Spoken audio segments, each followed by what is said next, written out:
कोण होतीस तू, काय झालीस तू मालिकेच्या आजच्या 6 जुलैच्या भागात मंदार कावेरीला जेव्हा खेचत घेऊन येतो तेव्हा कावेरीही त्याला चांगलाच धडा शिकवते. इतक्यात सुलक्षणा येऊन त्या दोघांना विचारते की तुम्ही ओळखता का. दोघांच्याही चेहऱ्यांचा रंग उडलेला असतो, परंतु तोचपर्यंत मंदार कशी तरी सावरासावर करतो की नाही, अहो माझ्या अंगावरती ते कॉफी सांडली होती ना, मी आलो होतो. हे काय, मी फोनवरती बोलतोय. आणि तो त्याच्या कानातली एअरबड दाखवतो. तेव्हा सुलक्षणा हसून त्याला म्हणते की असं आहे होय, तुमची आजकालची मुलं ना ते सगळं यंत्र वापरतात, त्यामुळे आम्हाला काही कळतच नाही की तुम्ही समोरच्या माणसाला बोलताय की फोनवरती बोलताय. ते कावेरीकडे कटाक्ष टाकत मंदार सुलक्षणाला सांगतो की मी माझ्या खास व्यक्तीशी बोलत होतो. कावेरी इतकी चवताळलेल्या नजरेने बघते त्याच्याकडे.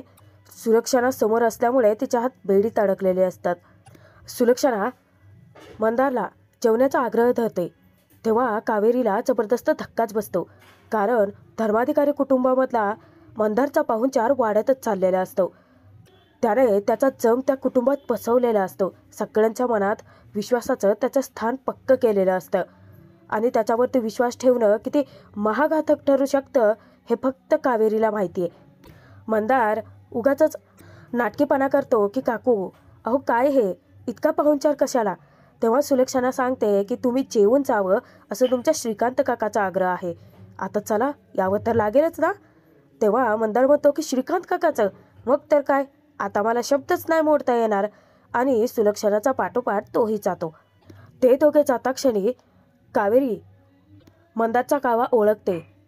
मंदार या घरातल्यांवरती स्वतःची छाप टाकतोय. सतत या घरात येतोय कारण त्याला माझ्या टोळ्यासमोर राहायचं आहे. सतत मला ब्लॅकमेल करायचं आहे. मला लवकरच काहीतरी करावं लागेल. मंदारच्या विरोधात कावेरी आता ठोस पावलं उचलायचं ठरवते. थोड्या वेळानंतर जेव्हा सगळे पुरुष मंडळी जेवतात तेव्हा काकू मात्र सतत मंदारच्या अवतीभोवती घुटमळत असते, कारण मंदार आणि निशाचं सूत तिला जुळवायचं असतं. म्हणून मुद्दाम खोदून खोदून मंदारकडून ती माहितीही काढण्याचा प्रयत्न करते. मंदारच्या ताटामधली पोळी संपली असता ती पटकन निशाला हाक मारून पोळी आणायला सांगते. तेव्हा यमुना तिला थांबवते आणि ती स्वतः घेऊन येते. इतक्यातच यशला जोराचा ठचका लागतो आणि तेव्हा सुलक्षणा कावेरी दोघेही एकत्रच पाण्याचा ग्लास समोर करतात. तेव्हा सगळेच जण धक्क्याने त्यांच्याकडेच पाहतात. यशला तर कळतच नाही की आता कोणता ग्लास घ्यावा. तेव्हा कावेरी सुलक्षणाकडे पाहता क्षणी सुलक्षणाची ती रागीट नजर पाहताच ती ग्लास डायनिंग टेबलवरती ठेवून देते आणि यश सुलक्षणाने दिलेला पाण्याचा ग्लास घेतो. तो पाणी पितो. तेव्हा काकू मंदारचे जरा अतिच लाड करते. तिची उत्सुकता शिगेला पोहोचते. मंदारला ती खोदून खोदून प्रश्न विचारायला लागते की तुम्ही आम्हाला सांगितलं होतं ना की तुम्ही इथे पुण्यातच राहता, मग तुमच्या घरी कोण कोण असतं. तेव्हा कावेरी तिथेच असते. मंदार सांगतो की सध्या तरी मी एकटाच असतो, कारण माझे आई बाबा, आणि असं बोलून तो गप्प बसतो. तेव्हा सर्वजण इमोशनल होतात. काकू खुश होऊन विचारते की म्हणजे तुम्हाला भावंड वगैरे कुणीच नाही आहे, म्हणजे तुमचं लग्न पण नाही झालं. तेव्हा मंदार म्हणतो की नाही. मग तर काय, काकूचा आनंद गगनात मावेनाचाच होतो. त्यांना निशासाठी असंच मोठं घबाड जे हवं असतं, परंतु मंदार टिकाऊपणाचं नाटक करतोय. तो किती खोटारडा आणि विश्वासघाती आहे ते फक्त कावेरीला माहिती आहे. काकू परत प्रश्न विचारते त्याला की तुम्हाला नक्की कशी मुलगी हवी आहे. तेव्हा मंदार तिरक्या नजरेने कावेरीकडे पाहतो आणि सांगतो की देखणी, गोरी, सडपातळ अशी हवी आहे, यातला माझा भागच नाही आहे. मला फक्त मुलगी माझ्यावरती खूप प्रेम करणारी हवी आहे. तो काकूला जरी सांगत असला तरी त्याचा बोलण्याचा रोग कावेरीकडे आहे आणि त्याला नक्की काय म्हणायचं आहे ते फक्त कावेरीलाच उमगलेलं असतं. काकूचा आनंद आता तर द्विगुणित होतो. ती मोठ्यानेच विचारते, वा काय सांगता.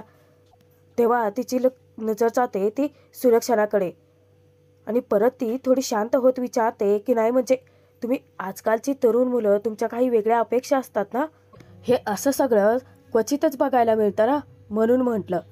तेव्हा कावेरी येताच परत मंदार तिच्याकडे पाहत मुद्दाम बोलतो की काकू मला सुंदरता ही दिसण्यात नाही तर वागण्या बोलण्यात ती मुलीच्या संस्कारात असलेली आवडते. मंदार फक्त घरच्यांवरती स्वतःचे छाप पाडण्याचा प्रयत्न करतो. त्याचे विचार किती चांगले, स्वच्छ आणि तो किती निर्मळ मनाचा आहे हे दिखाऊपणाचं चाललेलं एक नाटकच असतं, ज्याचा की लवकरच कावेरी पर्दाफाश करणारच असते. मंदारचं बोलणं ऐकल्यानंतर सगळेजण त्याचं तोंड भरून कौतुक करतात. तेव्हा काकू मुद्दाम निशाला पुढे पुढे ढकलते. तिला हाक मारून मंदारला ती मसाले भात वाढायला सांगते, तेही स्वतः तिला निशाला. इतक्यातच 2 माणसं घरी आलेली असतात स्विचबोर्डच्या कामासाठी. ते येताक्षणी जेव्हा हाक मारतात तेव्हा सुलक्षणा जाते आणि त्यांना ओरडायला लागते की काय हे, मी तुम्हाला सकाळी बोलवलं होतं ना लवकर, आता आमच्या घरी पाहुणे आले आहेत. स्विचबोर्ड बदलायचा आहे, हॉलमधला पॅसेजमधला दिवाही बदलायचा आहे, आता कामं वाढली आहेत, तुम्ही सगळे पसारा करून ठेवाल. आमच्या घरातले सगळेजण जेवतायत, आता बघताय ना तुम्ही. आता इथेच मंदार अशी एखादी गोष्ट बोलून जातो की ज्यामुळे कावेरी तर आणखीनच चवताळते. मंदारचं वागणं जरा जास्तच खटकतं. ते दोघेही ज्या वेळेस तिला सुलक्षणाला रिक्वेस्ट करतात की उद्या त्यांना भरपूर काम आहेत, उद्या नाही जमणार, तेव्हा मंदार मोठ्याने ओरडून सांगतो की काकू असू देत, अहो मी पाहुणा कुठे, आता तर घरचाच झालोय ना. त्यावेळेस कावेरी धक्क्याने मंदारकडे पाहते.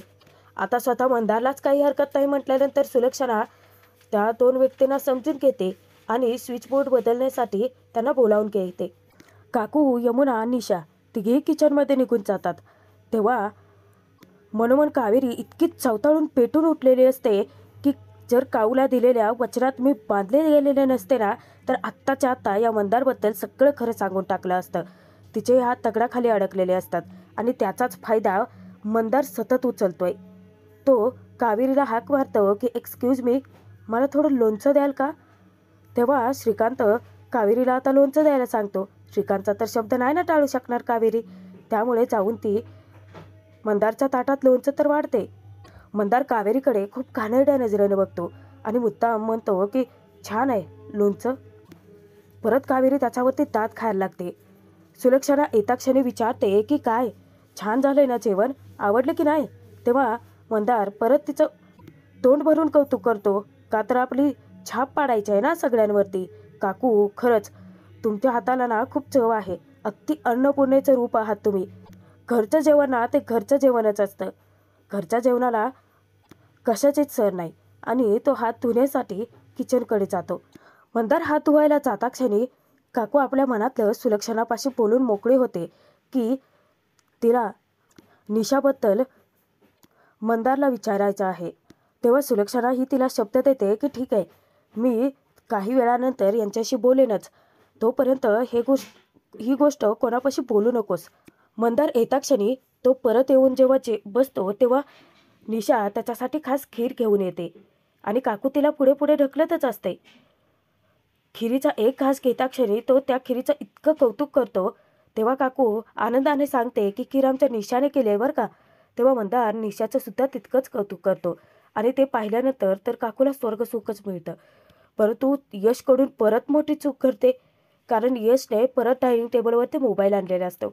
तो वाचतो आणि सुलक्षणा त्याच्याकडे खूप रागात पाहते. फक्त मंदार समोर आहे म्हणून ती यशला काही बोलू शकत नाही. यश कान पकडून माफी मागतो, परंतु तो अर्जंट कॉल त्याला घ्यावा लागणारच असतो म्हणून तो उठून जातो. कावेरीची तळपायाची आग मस्तकात गेलेली असते. आत्ताच्या आत्ता या मंदारचा खोटेपणा उघड करायचा आहे, परंतु तो कसा ते तिला उमगत नसतं. सगळे तुझ्याशी इतके प्रेमाने वागतायत आणि तू फक्त धूर्त नाही आहेस मंदार, तर घातकी सुद्धा आहे. आणि कावेरीला, काऊच्या कुटुंबाला त्याच्या जाळ्यात अडकण्यापासून वाचवायचं असतं कोणत्याही परिस्थितीत. काही वेळानंतर मंदार जेव्हा फोनवरती बोलत येतो पाहतो तर चिकू जिथे वायरिंगचं स्विचबोर्डचं काम चालू असतं आणि त्याच्या डोक्यामध्ये घाणेरडं कारस्थान शिजतं. मंदार परत धूर्त आणि घातकीत चाल खेळतो. ज्या वेळेस चिकू खेळत असतो तेव्हा मंदार मनोमन म्हणतो की कावेरी, तू मला नाकारण्याचा प्रयत्न करतेस ना, आता दाखवतो तुला की मंदार काय चीज आहे ते. आणि तो बॉल चिकूच्या समोर फेकतो. तोचपर्यंत कावेरीला खुनकुरी लागते की काहीतरी विचित्र अस्वस्थ वाटतं तिला आणि परत तिच्या लक्षात येतं की चिकूची आठवण येता क्षणी ती जेव्हा धावत रूमकडे येते पाहते तर चिकू आता त्या वायरला हात लावणार तोच. कावेरी धावत येते. इतक्यात येऊन यशच चिकूला उचलतो आणि कावेरीला विजेचा शॉक लागतो. कावेरी थपकन खालते आपटते आणि यश मोठ्याने ओरडतो की कावेरी. तेव्हा घरातले सगळेच जण धावत तिथे येतात. मंदार लगेचच कावेरीचाच उदो करतो. तो म्हणतो की बरं झालं वेळेवरती कावेरी वहिनी इथे पोहोचल्या, नाहीतर काय अनर्थ झाला असता. यश त्या माणसांवरती ओरडतो की काय मूर्खपणा चालवलाय तुम्ही, अशी कामं करता का कोणी? अहो घरात आमच्या लहान मुलं आहेत, जरा बघा ना. तेव्हा ते दोघेही माफी मागतात. खरं तर मंदारने एक कावेरीला इशारा दिलेला असतो की आत्ता त्याने चिकूला वाचवले तर वेळेस ती वाचवू शकेल की नाही. म्हणजेच पुढे जाऊन मंदार चिकूच्या जीवाशी खेळही करू शकतो याची भीती कावेरीच्या मनात बसते. यश काळजीपोटी तिला विचारतो की ठीक आहात ना तुम्ही? यमुना भस्कन बोलून मोकळे होते की काय होतंय तिला. परत ती सगळ्यांकडे पाहते तर सगळेच जण रागात तिच्याकडे बघतात. परत ततपप करत शब्दांची फेरफार करते की नाही म्हणजे मागच्या वेळेस हीच म्हणाली होती ना मला की मी गावचं पाणी पिऊन आलेली मुलगी आहे, कचकडीची फावले वगैरे नाही आहे, म्हणून म्हटलं तू ठीक आहेस ना ग. तेव्हा कावेरी मान हलवते. बघा बरे आहे ती. ही सगळी धूर्त खेळी मंदारचीच आहे हे कावेरीच्या बरोबर लक्षात येतं. ती सगळ्या गोष्टी आठवून बघते की मंदारने स्वतःच हे लाईटीचं काम चालू करायला सांगितलं होतं आणि नेमका जेवत असतानाच मधूनच तो उठून बाहेर गेला होता. म्हणजे मंदार मला घाबरवण्याचा प्रयत्न करतोय आणि आज तर मला घाबरवण्यासाठी त्याने चिकूला मध्ये आणलंय, चिकूच्या जीवाशी खेळ केला. मंदारचं सगळं षडयंत्र कावेरीच्या लक्षात येतं. कावेरी खरंच मनातून खूप घाबरून जाते, स्वतःसाठी नाही तर चिकूसाठी. काही वेळानंतर यश विद्या दोघेही कावेरीला रूममध्ये घेऊन जातात. ते दोघे विचारपूस करत असताना सुलक्षणा मात्र तंतनत येते आणि कावेरीवरती रागावते. काय गे, तुला स्वतःच्या बाळाची नीट काळजी घेता येत नाही का? मगाशी मकरंद समोर होते ना म्हणून मी तुला काही बोलले नाही. तुझा ना निव्वळ हलगर्जीपणा चालू आहे. तेव्हा यश तिला टोकतो आणि सुलक्षणाला समजावण्याचा प्रयत्न करतो की मा, अगं त्यांना कशाला बोलतेस? शेवटी त्याही एक आई आहेत. आपल्या लेकरावरती संकट आलंय हे एका आईलाच कळलं ना, आणि चिकूला त्यांनीच तर वाचवलं. तेव्हा यमुना सगळं यशचं शांतपणे ऐकून घेते आणि त्याला जा विचारते की तू तिचं वकीलपत्र का नाही घेत रेस? नाही म्हणजे हिच्याबद्दल कोणी काही बोललं की लगेचच पाठीशी ढाल बनूनच उभा असतो. तेव्हा सुलक्षणा यमुनाला गप्प बसवते आणि परत परत कावेरीवरती रागराग करते की काय ग, हल्ली तुझं लक्ष कुठं असतं? नाही म्हणजे आज हे असं घडलं, आजही तुझं लक्ष नव्हतं. परवा काठे चमचा तुलाच लागला होता तेव्हाही तुझं लक्ष नव्हतं. म्हणजे नेमकं लक्ष असतं तरी कुठे तुझं ते तरी सांग. परत फॅक्टरीच्या कामाचा विषय तर काही घेत नाही ना डोक्यात. तेव्हा कावेरी मनोमन विचार करते की काहीही चालं तरीही माझा भूतकाळ माझ्या नजरेसमोरच उभा राहतो. कावेरीला परत एकदा ती सक्त ताकीद देते की तिच्या हलगर्जीपणामुळे परत जर का काही चिकूच्या जीवावरती बेतलं तर गाठ तिच्याशी असेल. आणि यशला ती तिच्या खोलीत बोलावते. यमुना तिच्या पाठपाठ निघून जाते. जात असताना यशचे पावलं दारात चढकळतात आणि परत फिरून तो कावेरीकडे हसून बघतो. कावेरीचं संशय खराच ठरतो, कारण हे सगळं षडयंत्र मंदारनेच रचलेलं असतं. त्या माणसांना पैसे चारून त्यानेच बोलावलेलं असतं. काम चोख केल्यामुळे त्यांचे उरलेले पैसेही तो आता बाहेर देऊन टाकतो. श्रीकांत कामामध्ये व्यस्त असतानाच काकू सुलक्षणाकडे येते आणि सतत तिच्या कानामध्ये कुजबुजत असते की तुम्ही भाऊजींना सांगा ना, तुम्ही शब्द टाका ना की निशासाठी मला मकरंद आवडला आहे. तेव्हा श्रीकांत मकरंदचं म्हणजेच मंदारचं इतकं कौतुक करत असतो की मंडळी, एकदा का मकरंदसोबतची आपली डील फायनल झाली की नाही की मग यशचा बिझनेस पक्का सेट होणार. मग आपल्याला काही टेन्शन घ्यायची गरजच नाही. खरंच लाखात एक आहे बरं का ते मुलगा. तेव्हा श्रीकांत स्वतः इतकं कौतुक करतोय म्हटल्यानंतर काकू परत सुलक्षणाच्या कानात कुजबुजत असताना श्रीकांतने ते सगळं ऐकलेलं असतं आणि त्यालाही ते आवडतं. तो म्हणतो की उत्तम कल्पना आहे, आपल्या निशासाठी मकरंद सारखा शोधूनही सापडणार नाहीये. खरंच शोधूनही सापडणार नाहीये मंदार नावाचं बेनं. परंतु काकू दुसऱ्याच सेकंदाला श्रीकांतची परवानगी घेऊन त्याला सांगते की या लग्नाला म्हणजे हे जे लग्न आपण जुळवतोय त्यापासून ना तुम्ही त्या कावेरीला लांबच ठेवा. मागच्या वेळेस बघितलं ना, तिच्या आगाऊपणामुळे ते जुळत आलेलं लग्न अचानकच तुटलं.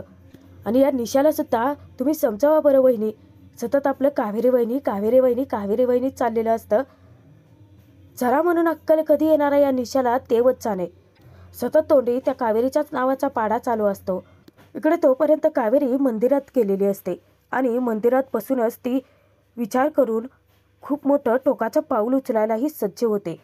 कारण तिला मंदारचा खरा चेहरा सगळ्यांच्या समोर आणावा लागणार असतो. भले तिचे खरी ओळखही समोर आली तरी चालेल. तिला आता काही फरकच नाही पडणार, कारण प्रश्न चिकूच्या जीवाचा आहे. कावेरी मनातून खूप घाबरली. इतक्यातच यश येतो आणि यश विचारतो की अरे इथे आहात तुम्ही, मी तुम्हाला किती शोधलं. कावेरीचा चेहरा पाहता क्षणी तो म्हणतो की मी मगाच तुम्हाला नोटीस केलं होतं की तुम्ही खूप अस्वस्थ आहात. हे बघा, मला कळतंय की तुम्हाला चिकूची खूप काळजी वाटत असेल, परंतु चिकू ठीक आहे आता. तो एक निव्वळ अपघात होता. परंतु कावेरीला चांगलं माहिती आहे की ते एक कारस्थान होतं, तेही मंदारचं. कावेरी विचार करते की यशला सगळं खरं सांगावं का, आणि यश विचार करत असतो की बिंदास्त बोला माझ्याशी कावेरी, मी तुम्हाला नक्की समजून घेईन. तर आजचा भाग इथेच संपतोय. पुढील भागात बघूयात की यशने कावेरीला घरात खूप मोठा मान दिलेला असतो, ते म्हणजे हरिपाठ वाचण्यासाठीचा. तेव्हा सगळ्यांच्या चेहऱ्याचा रंगच उठतो. धक्क्याने यशकडे पाहतात. सुलक्षणा यशला विचारते की तुळशीहार झाला असेल तर तू घाल पांडुरंगाला. तेव्हा कावेरीने सुद्धा एक तुळशीहार बनवलेलाच असतो आणि ती यशला द्यायला येणार तर यमुना मुद्दाम तिच्या पायात पाय अडखळते आणि कावेरीच्या हातात असलेला तो तुळशीहार यशच्या सोबतच जाऊन रुक्मिणीच्या गळ्यात पडतो. देवाने सुद्धा मोठा संकेत दिलेला असतो की यश आणि कावेरी एकत्र येणारच आहेत. परंतु जे काही घडलं समोर पाहून सगळ्यांनाच धक्का बसतो. सुलक्षणा मात्र कावेरी ते प्रचंड चवताळते. आता तिचं काय करेल आणि काय नाही सांगता नाही येणार.